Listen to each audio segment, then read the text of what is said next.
페이지 36쪽입니다. 14번. 부분 폐절제 수술로 흉관을 삽입한 환자에게 흉관 삽입 부위 상처 소독을 시행할 때 드레싱 간호로 올바른 것은? 정답은 4번.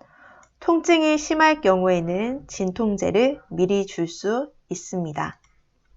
그리고 1번부터 보면 드레싱 시에는 마스크와 장갑이 필수입니다.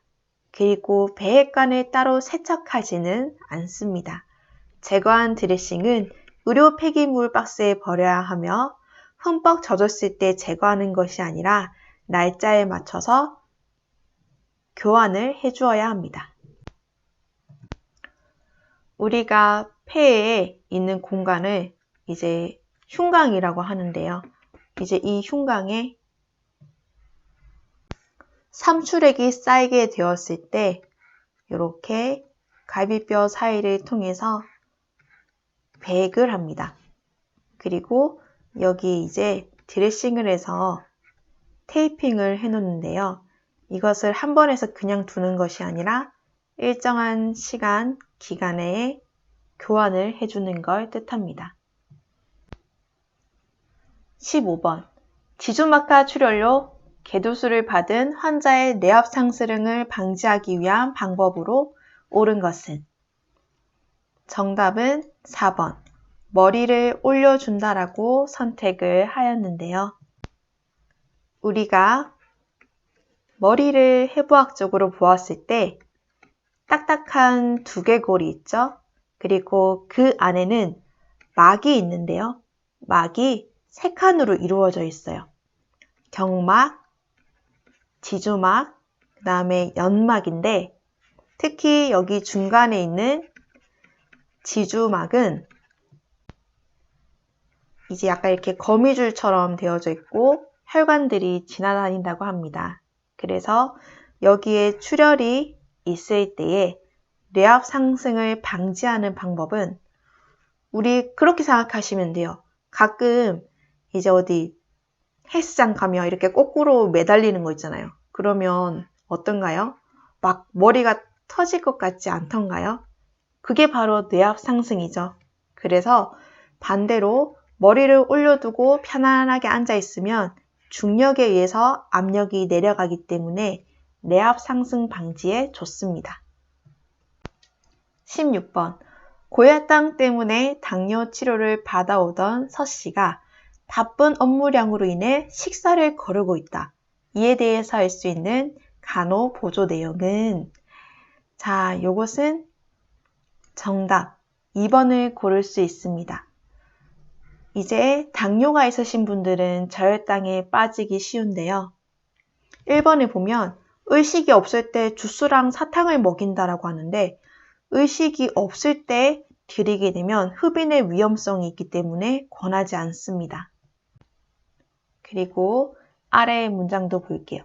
어지러움과 증상을 확보한다. 이건 해당되지 않는 것 같고 원인을 확인할 때까지 아무것도 못 먹게 한다. 저혈당 증상이 나타나면 더 많이 움직인다. 이러면은 이제 더 떨어지겠죠. 그래서 2번처럼 이제 미리 예방할 수 있도록 음료를 먹거나 그래도 당 체크를 한다든지 아니면 어지러움증이 지속이 되면 식사를 하시는 게 좋을 것 같습니다. 요즘 헬스장에서 코로나 때문에 닫혀 있었잖아요. 그런데 이제 얼마 전부터 또 이제 헬스장이 문을 열게 되었어요. 그랬더니 이런 일이 생겼대요. 이제 한 50대, 60대 되시는 분들께서 이제 운동을 오랜만에 하셨으면은 이렇게 천천히 강도를 올리셔야 되는데 워낙 운동을 좋아하시다 보니까 고강도로 하시게 된 거예요. 그래서 저혈당 증상이 오셔서 119에 실려가는 일이 몇 번 있었다고 합니다. 그래서 이런 것들을 예방하기 위해서는 항상 운동을 하기 전에 당질의 음료를 섭취하거나 아니면 초콜릿이라든지 사탕처럼 이렇게 간단하게 먹을 수 있는 간식을 준비해 주시면 좋습니다. 17번. 당뇨로 인해 우측 발목을 절단한 환자가 이미 절단된 발가락이 아프다고 호소를 할 때는 이러한 통증을 무엇이라고 할까요? 정답은 5번 환상지통입니다. 정확한 원인이 밝혀지진 않았지만 현재의 의학에서는 남아있는 그 신경 전달 물질들이 습관적으로 이제 절단된 부위가 있다라고 생각을 하면서 전달을 하기 때문에 가렵다든지 통증을 느끼는 증상들이 있다라고 합니다. 보통 1년에서 2년 사이에 사라지긴 하지만 그 시기 동안은 환자분들께서 굉장히 힘들어 하신다고 해요. 그래서 요즘은 TV에서 보니까 VR로 이렇게 재활치료를 하시는 경우도 있더라고요. 그리고 1번의 3차 신경통은 우리 얼굴에 보면 5번 내신경이라고 있어요. 그래서 5번 내신경과 이어진 얼굴에서 느껴질 수 있는 통증입니다. 2번 시상통은 뇌졸중 후에 많이 찾아오는 통증이라고 하고, 암성통증은 이제 암으로 인한 통증, 그리고 장렬통은 쉽게 얘기하면 우리가 요로감염이 있을 때 소변을 볼 때 이제 약간 화끈거리고 타들어가는 통증을 이야기합니다. 다음 페이지 37쪽입니다. 18번 수술 후에 가장 흔하게 발생하는 호흡기 합병증은 아까 지난 시간에 했었는데요. 우리가 그 수술을 하고 나면 환자분들한테 심호흡을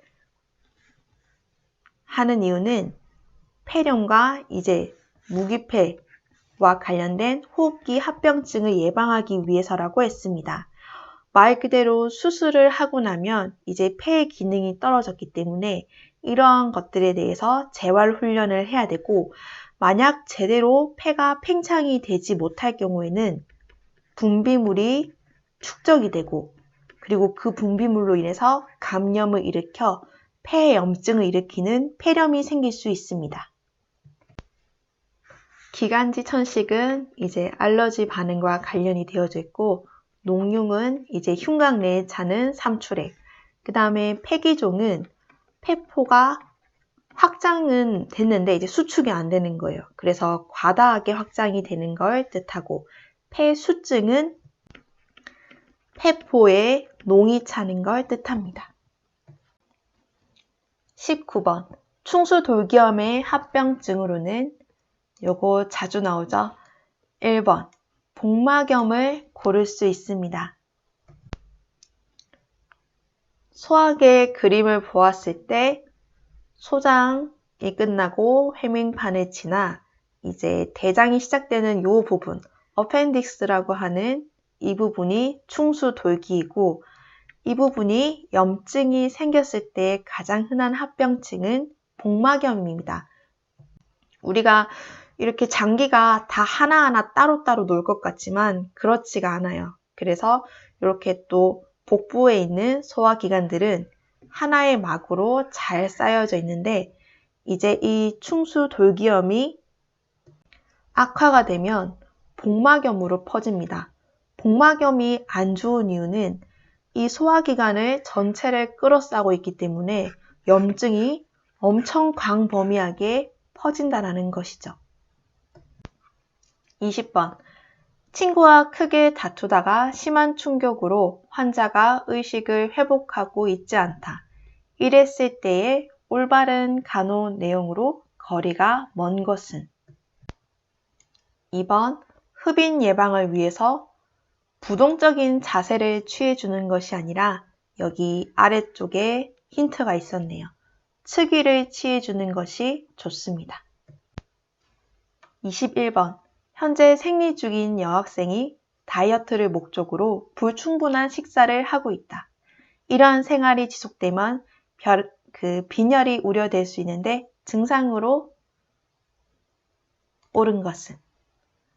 정답은 5번 호흡곤란과 창백증을 호소한다입니다. 우리 혈액 중에 적혈구는 이렇게 옛날 사탕 중에 스카치 있잖아요. 예, 이렇게 동그랗게 생겼는데 안에는 이렇게 온폭 들어가 있어요. 그래서 이 친구가 하는 일은 우리 인체에 산소와 영양분을 옮기는 일을 합니다. 특히 이 안에는 산소와 결합이 되는 단백질, HB라고 하는 헤모글로빈이 들어져 있고요. 우리가 빈혈입니다. 이렇게 진단을 받으려고 하면 이제 그 수치는 여자는 12, 남성은 13 밑으로가 되면 빈혈을 의심할 수 있습니다. 그래서 다시 보시면 두통은 없으나 호흡이 점점 느려지는 게 아니라 좀 가빠지겠죠. 왜냐하면 산소를 운반할 수 있는 적혈구가 줄어들 위기에 있다라고 하면 호흡은 가빠지고 WBC는 이제 아무 영향이 없고 이제 RBC가 적혈구입니다. 적혈구 수치가 떨어지고 그 다음에 창백해지며 혈색소는 정상치보다 낮아집니다. 22번. 수혈로 인한 급성 용혈 현상을 피하기 위하여 가장 중요한 것은 1번. 수혈자와 공혈자의 혈액이 일치하는지 조사를 한다. 여기서 수혈자는 수혈을 받는 사람, 공혈자는 수혈을 이제 제공해 주는 사람입니다. 그래서 여기에 나와 있는 용혈 현상이라고 있는데 우리가 그런 말 듣죠? 이제 같은 혈액형끼리 수혈을 할 수 있다라고 하는데 그게 맞습니다. 왜냐하면 서로 맞지 않는 혈액형을 수혈을 하게 되었을 때 용혈 현상이 일어나게 되고 용혈 현상이라고 하는 건 적혈구가 붕괴가 되는 것입니다. 그래서 그 안에 단백질인 헤모글로빈이 혈구 바깥으로 나오게 되고 이러한 현상이 또 감인 반응과 만나게 되어 환자에게 심각한 부작용을 일으킵니다. 열이 나고요. 심각할 경우 신장에도 손상을 일으킵니다. 그래서 수혈 전에 하는 게 아니라 시작할 때 그리고 15분 간격으로 체크를 해야 되고 수혈을 할 때는 우리가 보통 임상에서 18게이지 굉장히 굵습니다. 이런 큰 바늘을 많이 쓰고 만약에 큰 바늘을 쓰지 않으면 우리가 일반적으로 이제 병원에서 제일 많이 보는 게 24게이지거든요. 그래서 뭐 예방접종을 하는 건 이거보다 더 수가 높겠죠. 그래서 이 게이지가 크다라고 하는 것은 주사바늘이 엄청 작다라고 하는 뜻이에요. 그래서 수혈을 할 때 주사바늘이 커야 혈액이 깨지지 않고 환자분한테 제공이 잘 될 수 있습니다. 수혈할 부위를 면도까지는 안 하셔도 되고 그 다음 투여하기 전에 체온을 올릴 필요는 없습니다. 그래서 우리가 그 수혈을 하기 전에 ABO 적합 검사라고 해서 이제 이 수혈자와 공혈자가 서로 적합한지 검사실에서 먼저 샘플을 추측해서 검사를 한 뒤에 안전하면 환자분에게 투여가 됩니다. 23번. 기관 절개 후에 개구 부위에 젖은 꺼즈를 덮는 것은 어떤 효과를 기대하기 위함인가? 정답은 일단 젖었다고 하니까 습도랑 관련이 있겠죠. 우리가 건조하게 되면 인체의 방어력이 떨어져서 감염을 일으키기 쉽습니다. 병원에서 보신 적이 있을 텐데요. 기관절개라고 하는 건 이제 어떤 여러 가지 질환에 의해서 구강으로 호흡을 할 수 없을 때 여기 기관을 절개하여 이렇게 구멍을 내는 거예요. 그래서 이쪽으로 처음에 이제 호흡기를 통해서 하시다가 괜찮으시면 이제 이거 떼고서도 이제 호흡을 하시는데 이 기관이 여기 목에 꽂혀 있습니다. 그런데 이것을 그냥 두는 것이 아니라 Y자 꺼즈를 이용해서 이렇게 드레싱을 해드려요. 근데 건조하게 하는 것이 아니라 젖은 꺼즈를 들여서 습도와 먼지 흡착의 역할을 할 수 있도록 합니다. 24번. 기관지나 폐에 생긴 분비물인 객담이 많을 때의 환자의 간호로 가장 적당한 것은?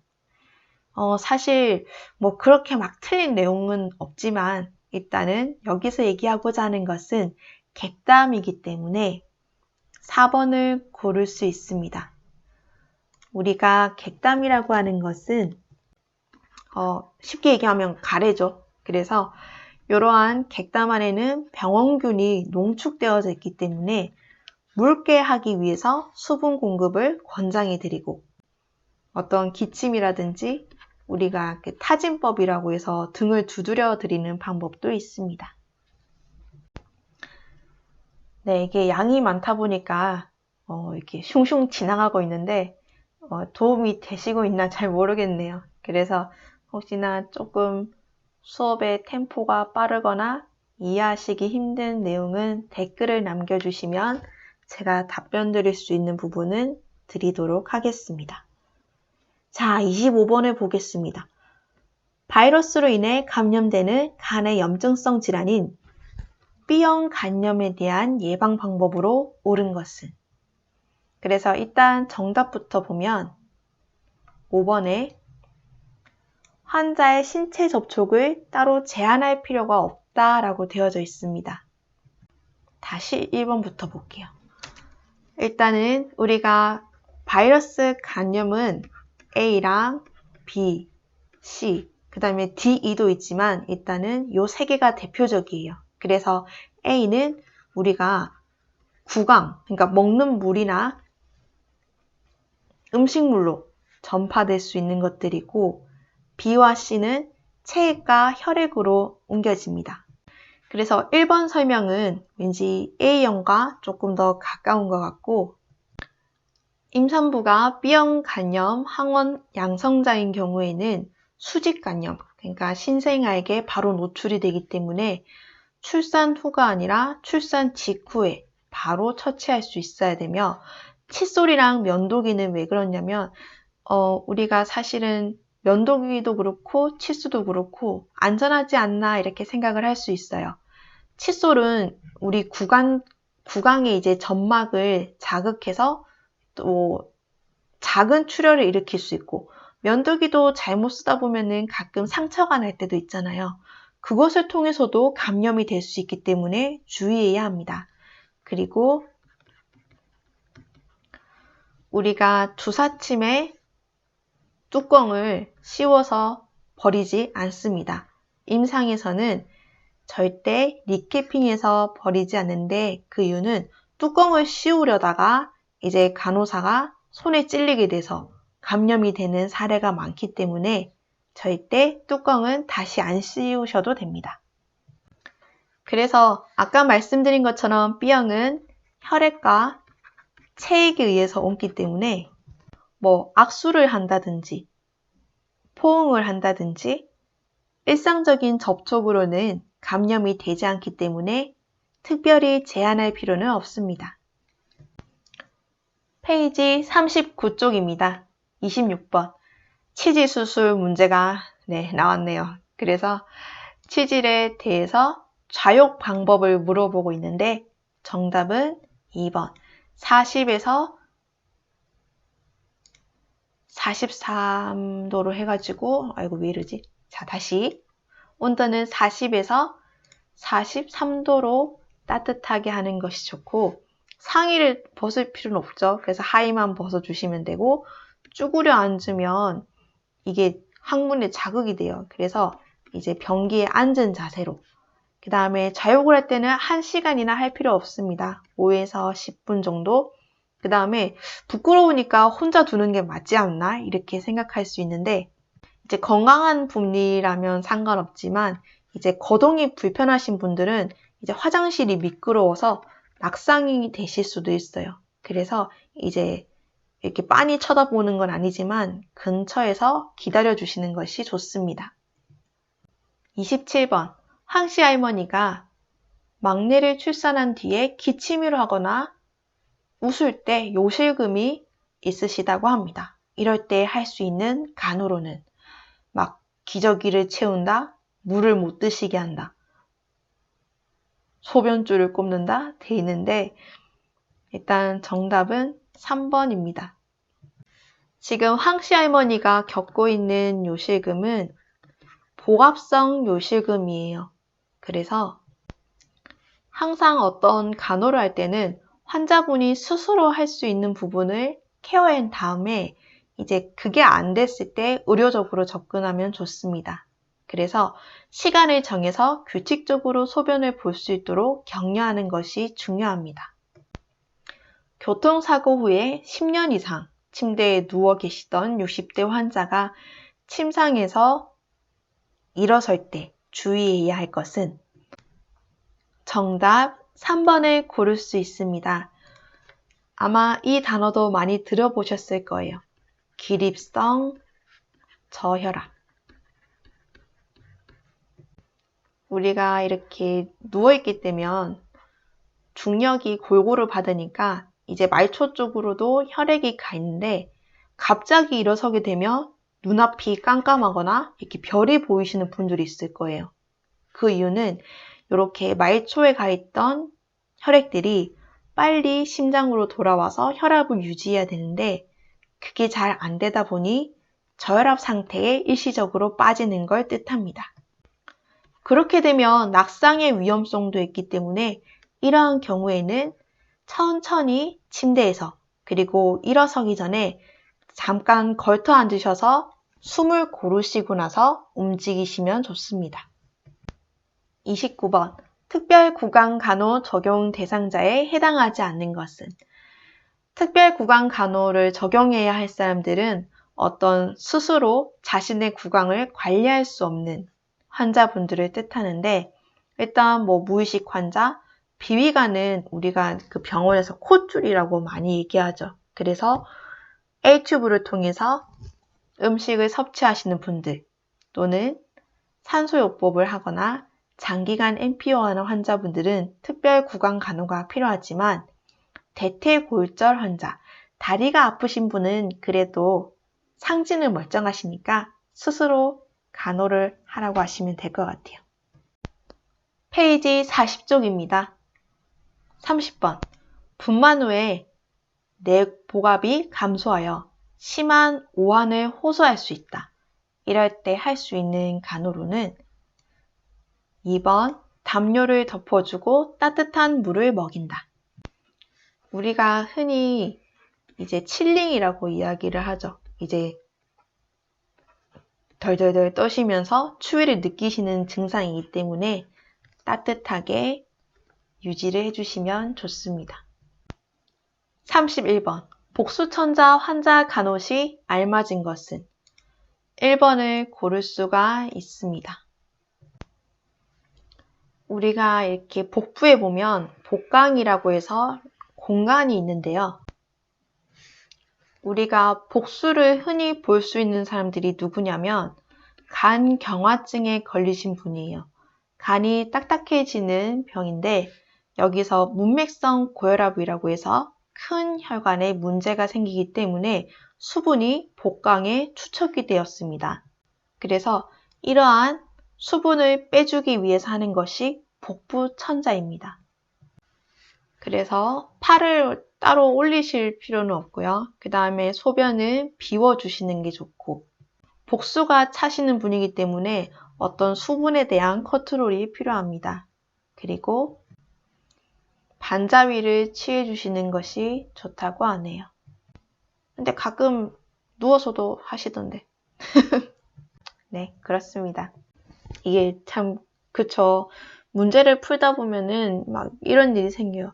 아, 내가 실습 가서 본 거는 이건데 이게 막 문제가 너무 틀리네. 이렇게 또 생각을 할 수도 있는데 일단은 시험에 출제되는 부분이 FM적인 이론에 바탕된 내용이고 또 병원에서 하는 것은 또 그 노하우에서 또 나오는 스킬이기 때문에 일단은 우리는 시험에 합격하기 위해서는 자신의 어떤 실습을 갔을 때 봤던 임상 내용보다는 이렇게 이론적으로 좀 더 접근을 하셔야 됩니다. 32번. 정형외과에서 석고붕대를 한 환자의 올바른 간호론은? 요즘 사실은 석고붕대를 보기가 참 힘든데요. 그래도 아직까지 쓰여지는 곳이기 때문에 일단 문제를 보면 석고붕대를 한 환자에 대해서 선풍기를 말려준다라기보다는 드라이어를 이용한다고 하고 체위 변경을 하여서 순환을 지킬 수 있어야 하고 석고붕대 부위에 담요를 덮어준다라기보다는 하지 않은 쪽을 복원해주면 좋다고 합니다. 33번. 총골 부위에서 빨갛게 변색된 환자를 발견하였을 때 간호로 옳은 것은? 무조건 욕창하면 여러분들 생각해야 되는 건 바로 체위 변경이에요. 욕창이 왜 생기냐면요. 우리가 예를 들어서 지금 총골이 여기 이제 꼬리뼈 부분이잖아요. 이제 누워 있으면서 이 부분이 계속 압력을 받게 되면 혈액순환 장애가 생기게 되고 우리가 혈액 중에 또 적혈구라고 하는 친구는 산소와 영양분을 옮기는데 그것이 원활하게 이루어지지 않으면 우리 조직도 괴사를 하게 됩니다. 그것이 바로 얼서라고 얘기하는 욕창입니다. 그것을 아주 간단하게 해결할 수 있는 방법은 2시간마다 자세를 변경해주고 백케어, 마사지를 해드리는 것이 도움이 됩니다. 34번. 요양병원에 친구의 아버지께서 갑자기 쓰러지셨는데 뇌 척수액의 흐름에 장애가 생겨 두개강의 뇌실에 압력이 올랐다. 이 질환은 무엇인가? 이때는 그 뇌 척수액과 관련이 되어져 있기 때문에 1번 뇌수종을 고를 수 있고요. 나머지 설명들은 뇌출혈은 뇌혈관이 이제 파열되었을 때 생기는 것. 그 다음에 뇌졸중은 뇌출혈과 뇌경색을 함께 어울러서 뇌혈관 질환을 말합니다. 그리고 뇌경색은 이제 혈관이 딱딱하게 막혔을 때, 뇌종양은 뇌에 종양이 생겼을 때. 우리가 두 개를 보았을 때 이제 여기 까만색 부분 있죠. 여기 까만색이랑 이렇게 회색 부분, 이렇게 전체를 돌면서 척수까지 내려가는 이 부분들 안에 뇌 척수액이 있습니다. 뇌 척수액은 여기 가쪽 뇌실에서부터 3실, 그리고 4실, 그리고 지주막하를 돌면서 척수를 크게 돌게 되는데 이러한 뇌 척수액이 과다하게 생겨 뇌실의 압력이 올라가는 걸 뇌수종이라고 합니다. 페이지 41쪽. 정말 성인 기초 양이 많네요. 네, 41쪽까지만 할게요. 백내장 수술 후에 기침이나 코풀기 같은 내용을 제한하는 이유는? 이거 어디서 많이 본 내용이죠. 그래서 안압 상승 방지를 해야 되는데 이것은 이제 수술 부위를 보호하기 위해서 해야 된다라고 했습니다. 또 그런 것도 있어요. 발살바 요법을 하면 안 된다 돼 있는데 발살바 요법은 이제 흔히 얘기하는 걸로 말씀드리면 우리가 대변을 놓을 때 복압에 이렇게 끙 힘을 주는 거예요. 그래서 이러한 발살바 요법도 안압 상승에 영향을 미치기 때문에 이것도 삼가하셔야 됩니다. 36번. 교통사고로 인해서 골절상을 입고 무감각을 호소할 경우에 올바른 간호로는? 2번. 무감각의 정도를 확인해야 됩니다. 그래서 우리가 보통 붕대를 감거나 석고붕대를 할 때는 지금 이분은 발이죠. 이렇게 만약에 발이라고 하면 이렇게 발가락은 나와 있어야 돼요. 왜냐하면 여기 발가락을 통해서 우리가 색이라든지 아니면 이렇게 딱 만졌을 때 감각이 느껴지냐라는 걸 보면서 붕대가 제대로 적용이 되었는지 확인할 수 있습니다. 그래서 무감각을 호소할 때는 이제 발가락을 한번 짚어보면서 얼마나 감각이 떨어지는지를 확인해야 됩니다. 37번. 담낭 절제술을 받고 환자가 통증을 호소할 때 기침과 심호흡을 하지 않으려고 할 때는 어떻게 해야 되는가? 우리가 일단 담낭이라고 하는 부위는 여기 간에서 담즙을 만들게 되면 여기 담낭에 보관을 하게 되죠. 여기 복부에 있기 때문에 만약에 여기에 수술을 하신 상태에서 기침과 심호흡을 하시려고 하면 힘드실 것 같아요. 그래서 그때 해드릴 수 있는 간호로는 손으로 지지하여 충격을 보호하는 것입니다. 자, 마지막 문제입니다. 38번. 암 선고를 받은 환자가 진단을 받아들이지 않고 여러 병원을 찾아다니며 자신의 상태를 재확인하려는 노력을 보일 때 이것은 죽음의 단계에서 어떤 것을 뜻하는가? 일단 정답은 1번이라고 볼 수 있는데요. 자, 해설에 보시면 임종의 적응은 요런 5단계가 있어요. 1번이 부정, 2번이 분노, 3번이 타협, 4번은 우울, 5번은 수용입니다. 여기 또 한 번씩 문제가 나오기 때문에 한번 외워보자면 부분적으로 타협하니 우수하다. 이렇게 외우시면 좋을 것 같아요.